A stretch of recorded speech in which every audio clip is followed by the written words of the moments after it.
Depending on what type of animal you have, you're going to need to figure out what type of shelter you need to provide for your animal. Animals such as this is a Euromastix, and they like to hide underneath things. I've provided him with a half log type plastic shelter. I picked this up at my local pet store, and he seems to like it quite a bit. You can also get shelters that are lower to the ground for the types of animals that like to hide under things. You can buy some that are lower to the ground, and they provide a little bit more security for the animal as well.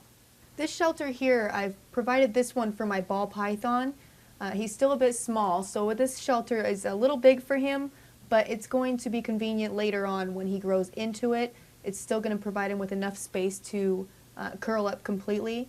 He loves it under there. He spends a lot of his time under there, and it's especially important to provide your snakes with some sort of shelter. Snakes naturally like to hide for the most part of the day. A lot of them are nocturnal, so providing them with a shelter to hide from the daylight is extremely important. This shelter I like because it's decorative, it goes well with the habitat, and you can find at your pet store several different things that you can add to your habitat that make it look more natural and decorative for your home.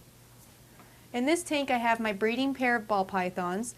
They're two pretty large snakes, so I've had a little bit of trouble finding a shelter that will harbor both of these animals. They do like to lay together. So what I did was I just went to the local department store and picked up this plastic box, and I cut a hole in it and put it in there, and it's big enough to harbor both of them comfortably, and it's still convenient for me to be able to lift off of them when I need to access the animals.